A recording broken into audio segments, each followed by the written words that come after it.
सांसद राहुल गांधी गुजरात दौरे पर हैं। 8 मार्च को उनके गुजरात दौरे के दूसरे दिन उन्होंने अहमदाबाद के जेड हॉल में पार्टी कार्यकर्ताओं को संबोधित किया। इस दौरान राहुल ने माना कि गुजरात में करीब 3 दशक से कांग्रेस सत्ता से बाहर है और इसकी वजह पार्टी की अपनी कमजोरियां हैं। राहुल गांधी ने कहा कि गुजरात में कांग्रेस की लीडरशिप में 2 तरह के लोग हैं, उनमें बंटवारा है।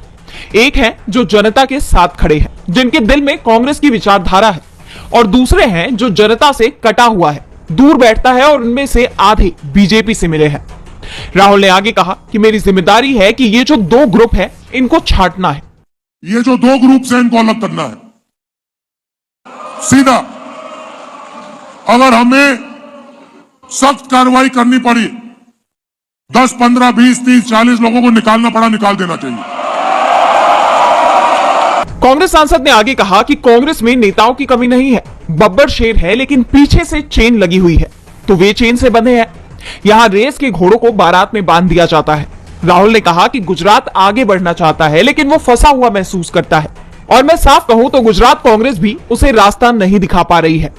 मैं ये बिना किसी शर्म और डर के कह रहा हूं कि हमारी पार्टी के नेता, प्रदेश अध्यक्ष और खुद मैं भी गुजरात की जनता की उम्मीदों पर खरे नहीं उतरे हैं। उन्होंने आश्वासन दिया कि जिस दिन कांग्रेस अपनी जिम्मेदारी निभाएगी, जनता खुद उसे समर्थन देगी। राहुल के तेवरों से साफ है कि अब उनके टारगेट पर गुजरात आ गया है। गुजरात में 2027 में विधानसभा चुनाव होने हैं, और राहुल ने साफ कर दिया है कि इस बार बीजेपी के हाथ से गुजरात की सत्ता कांग्रेस छीन कर देगी। डोनाल्ड ट्रंप के फैसलों ने दुनिया में टैरिफ वॉर छेड़ दी है, और अब इसकी चपेट में भारत भी आ गया है। अमेरिकी राष्ट्रपति ने पहले भारत पर 2 अप्रैल से जवाबी शुल्क लगाने की घोषणा की, और अब उनका दावा है कि बढ़ते टैरिफ को देखते हुए भारत सरकार अमेरिकी सामान पर लगने वाले टैरिफ में बड़ी कटौती करने को तैयार है। साथ ही उन्होंने यह भी कहा कि अब भारत अपने टैरिफ में कटौती इसलिए करना चाहता है क्योंकि हम उनके किए की पोल खोल रहे हैं। उनका यह बयान ऐसे वक्त पर सामने आया है जब भारत के वाणिज्य एवं उद्योग मंत्री पीयूष गोयल अमेरिका की यात्रा पर गए हुए हैं। ट्रंप के इस बयान से भारत में राजनीतिक तूफान आ गया है। विपक्ष ने मोदी सरकार को घेर लिया है। कांग्रेस ने सीधे सवाल कर दिया कि आखिर ट्रंप के सामने नरेंद्र मोदी क्यों बेबस है। पार्टी प्रवक्ता पवन खेड़ा ने कहा कि डोनाल्ड ट्रंप ने कहा, मैंने भारत की पोल खोल दी है, इसलिए अब वो अपने टैरिफ कम करने को मान गए हैं।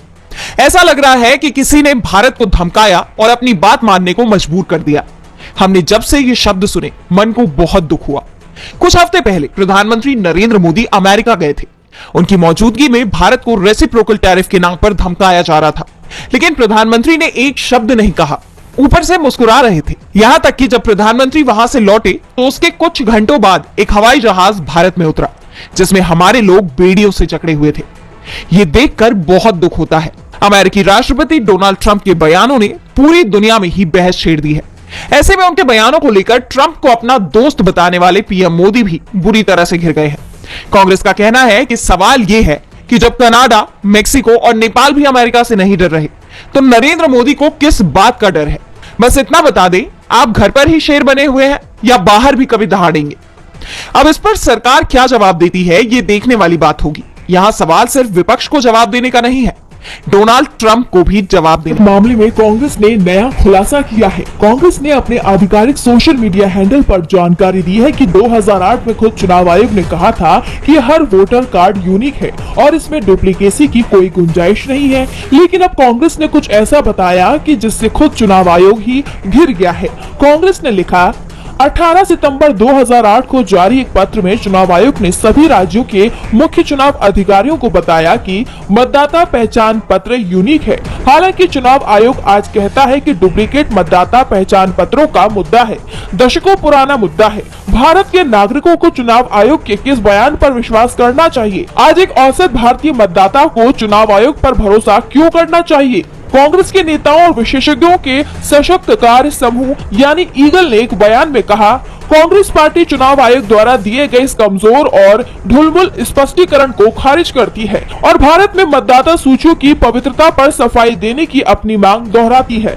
बता दें कि ईगल एक 8 सदस्यीय समिति है जिसे चुनाव आयोग द्वारा स्वतंत्र और निष्पक्ष चुनाव के संचालन की निगरानी के लिए कांग्रेस द्वारा गठित किया गया है। ईगल ने कहा कि भारत के चुनाव आयोग ने एक ही मतदाता पहचान पत्र को कई मतदाताओं को आवंटित किए जाने के मुद्दे पर दोहरा जवाब दिया है। अपने जवाब में चुनाव आयोग ने अपनी प्रतिक्रियाओं के पीछे छिपकर एक कमजोर स्पष्टीकरण दिया है।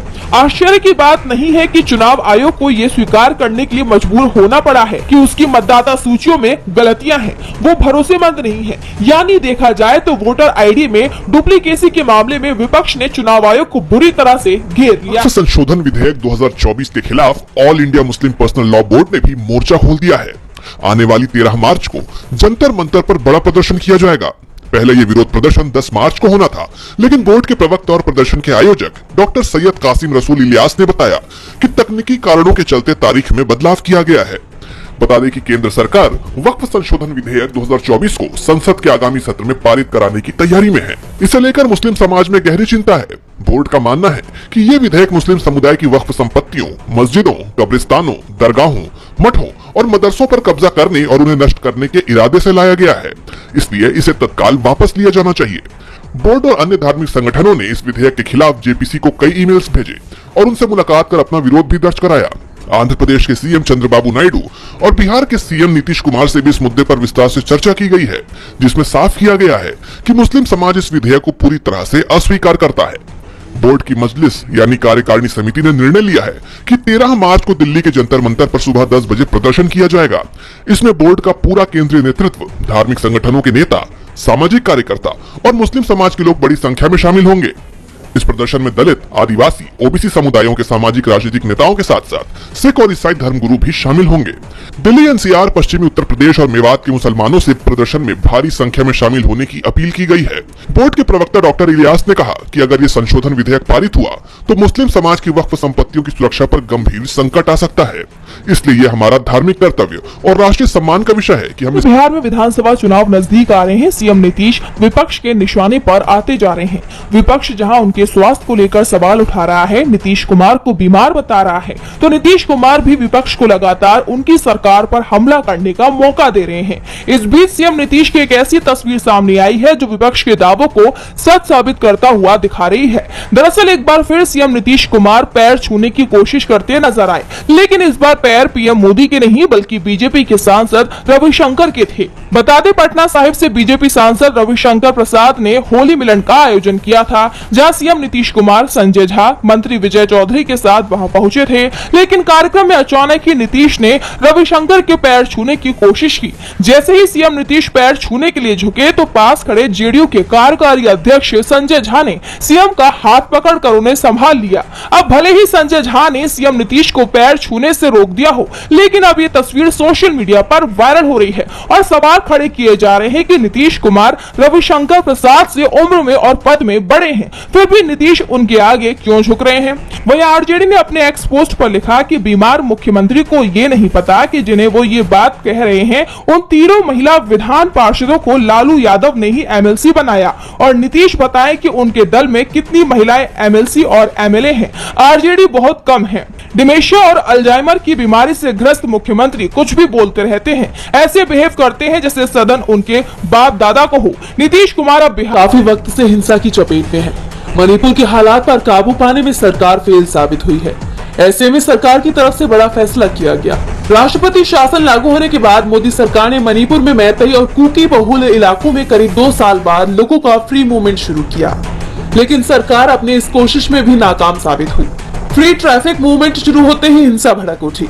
इम्फाल, चुराचांदपुर, कांगपोकली, विष्णुपुर और सोनापति को जोड़ने वाली सड़कों पर जैसे ही बसें चलनी शुरू हुई, कुकी समुदाय के लोगों ने इसका विरोध शुरू कर दिया। इस दौरान प्रदर्शनकारियों ने आवाजाही रोकने के लिए सड़कों पर पत्थर बिछा दिए, बसों, कारों में आग लगा दी। इस दौरान सुरक्षा बलों की तरफ से जवाबी कार्रवाई की गई। हिंसा कर रहे लोगों को रोकने के लिए सुरक्षा बलों ने लाठीचार्ज किया और आंसू गैस के गोले दागे। इस दौरान सुरक्षा बलों और प्रदर्शनकारियों के बीच झड़प भी हुई, जिसमें सैकड़ों लोग घायल हो गए। ऐसे में जगह जगह सुरक्षा बलों की तैनाती कर दी है। बता दें कि पिछले 2 साल से हिंसा की वजह से मैतेई और कुकी बहुल क्षेत्रों के बीच लोगों की मुक्त आवाजाही बाधित थी। हाल ही में केंद्रीय गृह मंत्री अमित शाह ने आदेश दिया था कि इन क्षेत्रों में सुरक्षित आवागमन को चालू किया जाए। इस आदेश के बाद कुकी समुदाय के लोगों ने चेतावनी दी थी और कहा था कि उनकी मांगों पर विचार करने के बाद ही ऐसा कुछ किया जाए। उन्होंने अलग केंद्र शासित प्रदेश बनाने की मांग की है। ऐसे में अब देखना होगा कि मणिपुर में शांति बहाल करने के लिए केंद्र सरकार क्या रुख। भारत और न्यूजीलैंड 25 साल बाद एक बार फिर चैंपियंस ट्रॉफी के फाइनल मुकाबले में भिड़ने वाले हैं। दोनों टीमें 9 मार्च को दुबई के इंटरनेशनल स्टेडियम में इस टूर्नामेंट का खिताबी मुकाबला खेलेंगी। दुबई में जिस पिच पर यह मुकाबला होगा उस पर 23 मार्च को भारत और पाकिस्तान के बीच मुकाबला हुआ था, जिसे भारत ने आसानी से जीत लिया था। ग्रुप मुकाबले में भारतीय टीम न्यूजीलैंड को हरा चुकी है। ऐसे में फाइनल मुकाबले में भारत का पलड़ा भारी बताया जा रहा है। लेकिन आईसीसी ट्रॉफी में इससे पहले भी भारत ग्रुप स्टेज के मुकाबले जीतकर नॉकआउट या फाइनल मुकाबले में हार चुका है। ऐसे में भारत को फाइनल मुकाबले में बेहद सतर्क रहना होगा। दुबई में टॉस की भी महत्वपूर्ण भूमिका हो सकती है और ये तय माना जा रहा है कि जो टीम टॉस जीतेगी वो पहले बल्लेबाजी करने का फैसला लेगी। वैसे पिछली 4 आईसीसी ट्रॉफी के फाइनल मुकाबले वो टीम जीती जो टॉस हार गई थी। भारत के बारे में बात करें तो भारतीय टीम पिछले 14 मुकाबलों में टॉस हार चुकी है, जो कि पहले से ही एक रिकॉर्ड बना हुआ है। ऐसे में सभी की नजरें टॉस पर भी टिकी होंगी। फाइनल मुकाबले की बात करें तो भारत अपनी वही टीम मैदान में उतार सकता है जिसने सेमीफाइनल में ऑस्ट्रेलिया को मात दी थी, तो दूसरे सेमीफाइनल में साउथ अफ्रीका को हराने वाली न्यूजीलैंड टीम में 1 या 2 बदलाव हो सकते हैं। न्यूजीलैंड की चिंता की सबसे बड़ी वजह मैट हेनरी है। हेनरी को साउथ अफ्रीका के खिलाफ सेमीफाइनल मुकाबले में चोट लग गई थी। हेनरी ने ग्रुप मुकाबले में भारत के खिलाफ 5 विकेट लिए थे।